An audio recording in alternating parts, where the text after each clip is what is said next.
Now, with Ozempic and GLP-1s, we've all seen the transformations. I mean, they're out there, they're everywhere.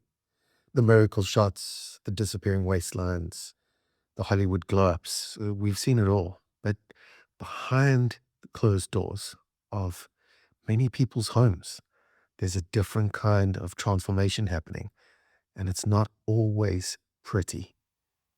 Lawyers are calling it the Ozempic divorce boom, and people are talking about something called Ozempic personality, which is how people report feeling, well, unlike themselves, experiencing a dulled sense of joy, which we call anhedonia.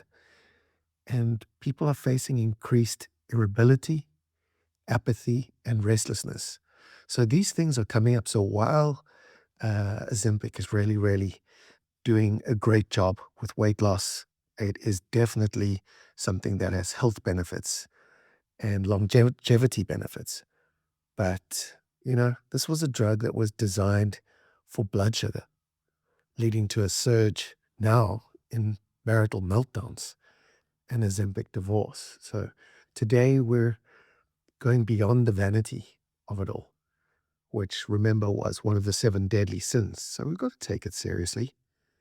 We're looking at how Ozempic is literally rewiring the human brain, oftentimes killing the joy of shared rituals that we need, that make us make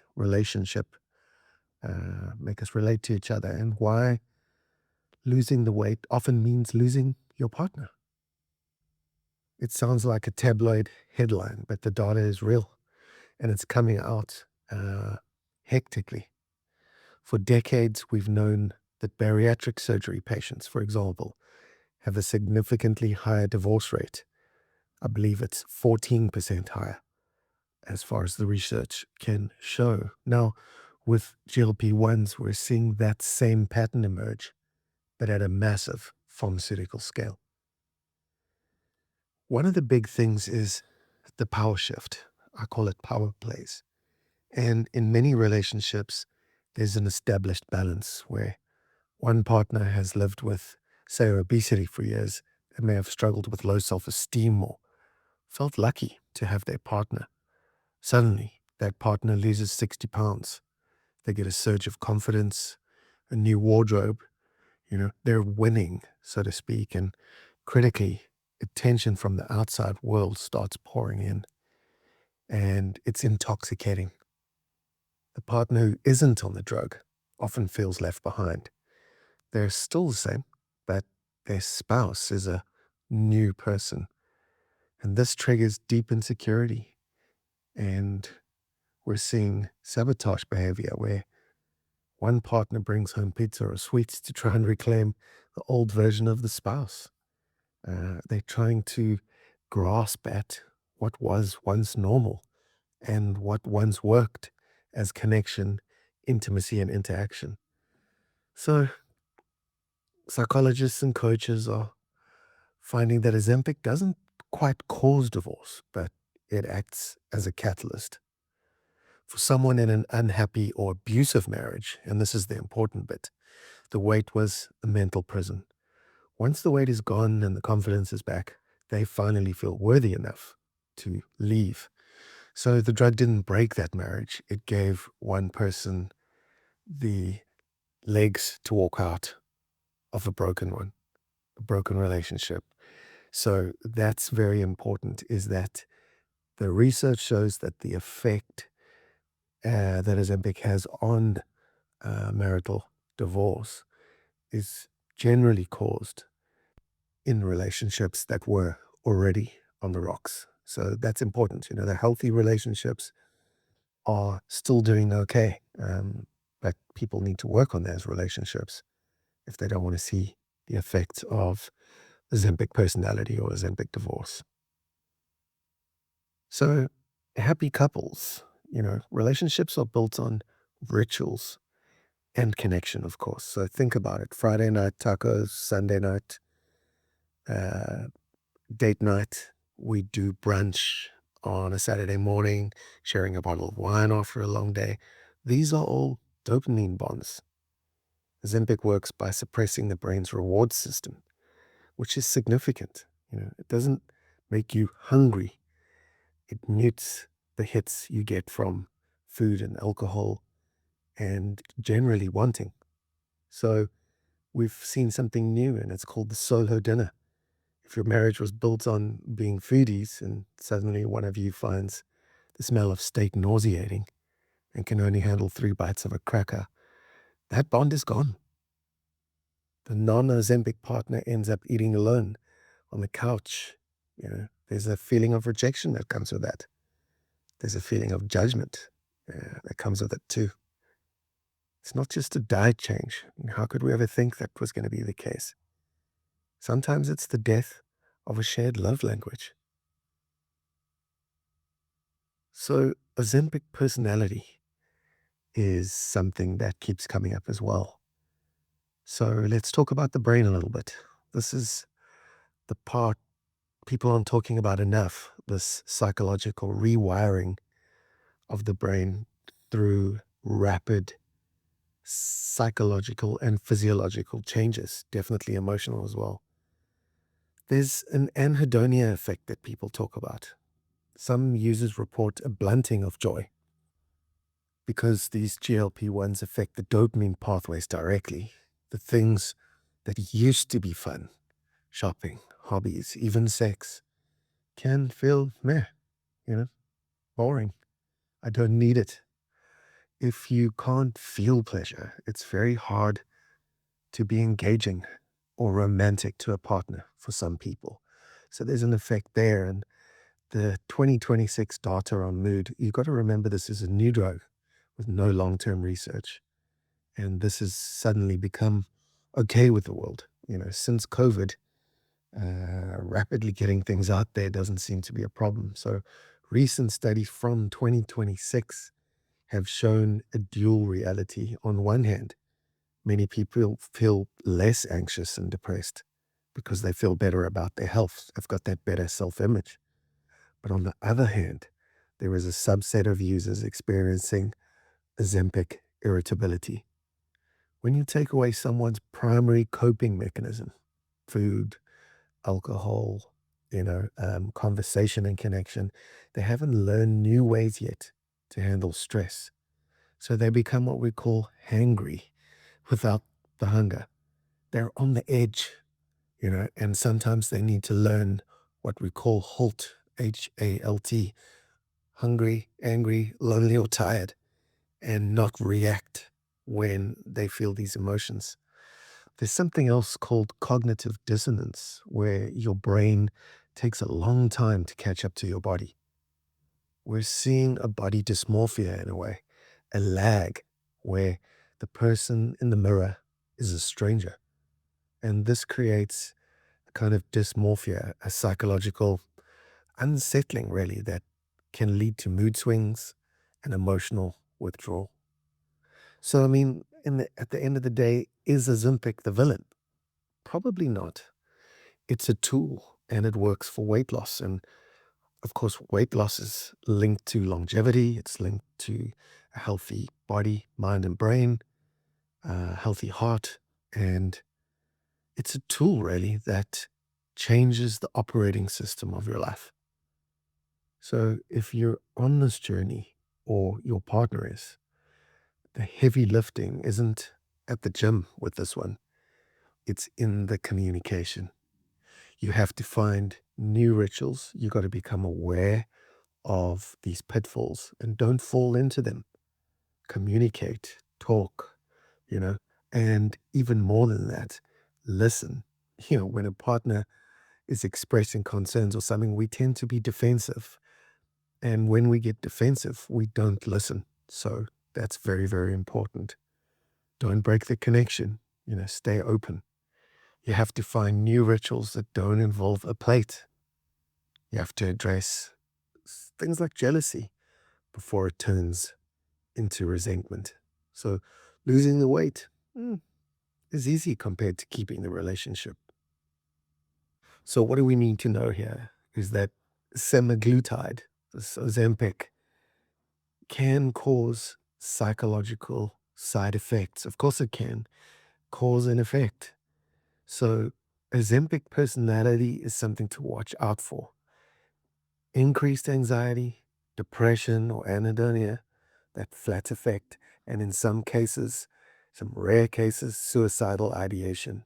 Stay alert, because while these drugs are safe for many, these mood changes from an altered brain chemistry, this suppressed dopamine, can cause rapid issues from rapid weight loss.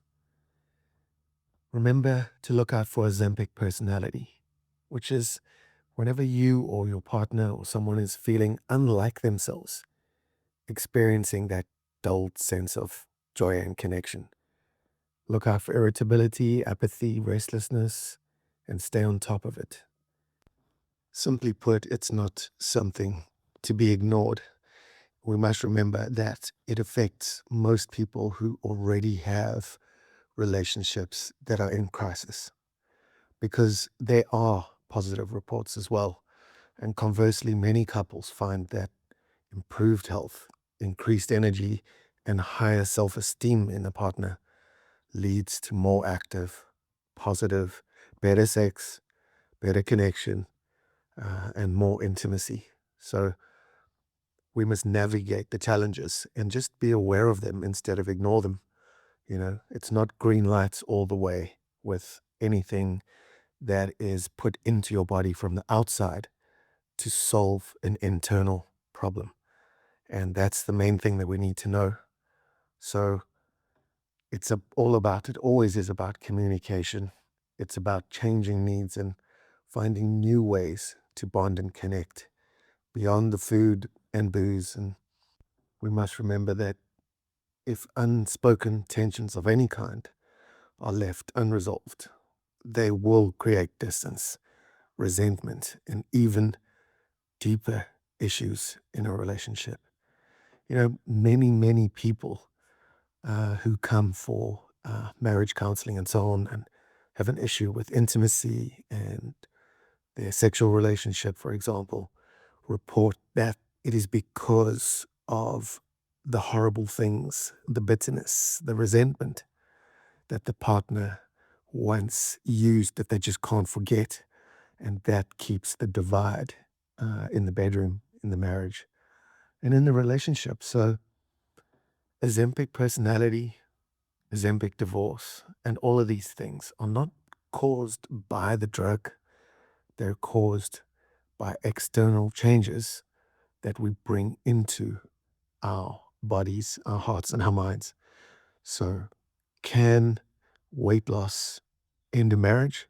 Of course it does. Look at the bariatric surgeries where I think it was 14% of marriages from there end in divorce, and 41% of relationships have a drastic change of some kind or another. So let's not throw out the baby with the bathwater, and let's balance it out. 5 good effects on relationships would be renewed intimacy and confidence. Obviously, that improved self-esteem and body confidence that results from that weight loss can increase libido and renew sexual interest in a partner. There's a new shared healthier lifestyle. Couples embark on a health journey together, and they often bond over that. Cooking new meals. Okay, they're going to be small meals, but they exercise together and share goals together. Increased energy for activities is a no-brainer. Reduced caregiver burnout is another one, which for couples managing chronic conditions like type 2 diabetes together, the improvement in the partner's health can definitely reduce a lot of stress in that relationship. And then sometimes there's improved communication and growth, where there's positive changes, where people engage in deeper, more honest conversation about their needs. And that, of course, fosters growth. And then I'd say 5 bad effects on relationships are Ozempic personality. That's that emotional blunting, loss of pleasure in activities that you once enjoyed, So we got to watch out for that. Then imbalance when one partner changes and the other doesn't. That's a given. So there's what they call a drastic schism in lifestyle, social habits, and insecurities will lead to resentment of some kind or another. Decreased sexual desire is another one. Sometimes it's increased, but a lot of people express decreased sexual desire. Some people actually have a significant decrease, and you got to be aware of that. So reduced social bonding over food, that connection, what we used to do, those conversations and so on, can go out the window. And, dining out, sharing meals, all of that can go and is a effect of that. And lastly, or fifth, is jealousy or insecurity, which, how many marriages and relationships have ended over jealousy? A partner losing weight rapidly may receive more attention from other people. They're going to start talking about it, like vegans used to talk about their diet endlessly and irritate people. So same sort of thing, potentially sparking jealousy, insecurity, and then all the way through to fear of abandonment in the end. So you can balance the Ozempic divorce, Ozempic personality argument up in the end for now.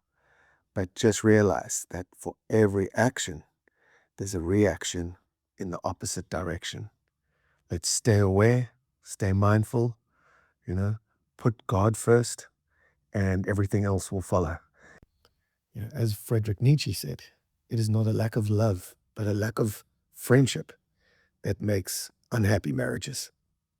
And we'll do well to remember the 777 rule for managing Ozempic divorce and couple issues is the 777 rule, which is a date night every 7 days, a weekend getaway every 7 weeks, and a kid-free vacation every 7 months. That's the science of finding your spiritual self.